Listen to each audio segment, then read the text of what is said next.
भारत सरकार और आरबीआई ने वित्तीय समावेशन के लिए कई कदम उठाए हैं। इस दिशा में हाल के वर्षों में सबसे बड़ा प्रभाव जन धन खाते खोलने, प्रधानमंत्री मुद्रा योजना लागू करने और जैम ट्रिनिटी के निर्माण से आया है। समावेशी विकास का लक्ष्य लेकर भारतीय रिजर्व बैंक ने कुछ और नए कदम उठाए हैं। ये पहल सूचना तकनीक की नींव पर लोगों को जोड़ते हुए एक सशक्त और समृद्ध देश बनाने का प्रयास है। आइए जानें ये क्या है। आरबीआई रिटेल डायरेक्ट योजना। आज देश में लोगों के लिए निवेश के कई विकल्प उपलब्ध हैं। जरूरी ये है कि ये विकल्प सुरक्षित और आसान हों।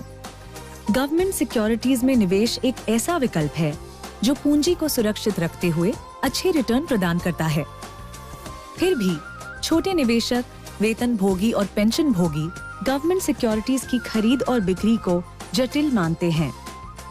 इस प्रक्रिया को आसान बनाने के लिए भारतीय रिजर्व बैंक ने छोटे निवेशकों के लिए आरबीआई रिटेल डायरेक्ट स्कीम शुरू की है, जिससे निवेशक आसानी से गवर्नमेंट सिक्योरिटीज में निवेश कर सकते हैं। इस योजना के तहत निवेशक न केवल पूरे विश्वास से अपनी जमा पूंजी का निवेश कर पाएंगे, बल्कि देश के आर्थिक विकास में योगदान भी कर सकेंगे।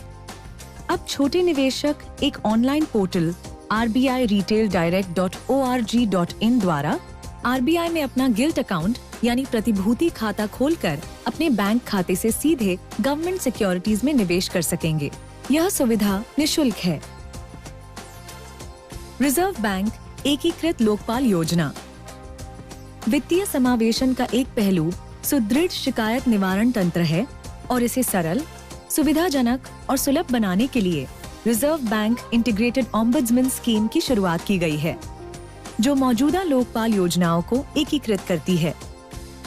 इसके अंतर्गत सेवा में कमी से संबंधित सभी शिकायतों को स्वीकार किया जाएगा। यह योजना भारतीय रिजर्व बैंक द्वारा विनियमित 11,352 बैंकों, एनबीएफसी और पीपीआई इशुअर्स को चरणबद्ध तरीके से एक मंच पर लाएगी। इससे लगभग 44 करोड़ ऋण खाता धारक, 220 करोड़ जमा खाता धारक और पेमेंट सिस्टम पार्टिसिपेंट्स के सभी ग्राहक लाभान्वित होंगे।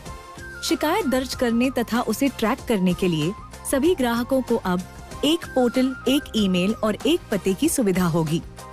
एक राष्ट्र एक लोकपाल दृष्टिकोण के अंतर्गत आरबीआई चंडीगढ़ में एक centralised receipt and processing centre यानी सीआरपीसी स्थापित किया गया है। ग्राहक अपनी शिकायत आरबीआई के online portal complaint management system यानी cms.rbi.org.in पर तो कर ही सकते हैं। साथ ही सीआरपीसी के टोल फ्री नंबर पर हिंदी, अंग्रेजी और 8 क्षेत्रीय भाषाओं में शिकायत दर्ज करने हेतु सहायता और उससे जुड़ी जानकारी पा सकते हैं। ये हैं आरबीआई के कुछ नए पहल, जन जन को वित्तीय सेवाओं से जोड़ने के लिए, जन जन को खुशहाली की ओर मोड़ने के लिए। आज ये पहल माननीय प्रधानमंत्री द्वारा राष्ट्र को समर्पित किए जा रहे हैं।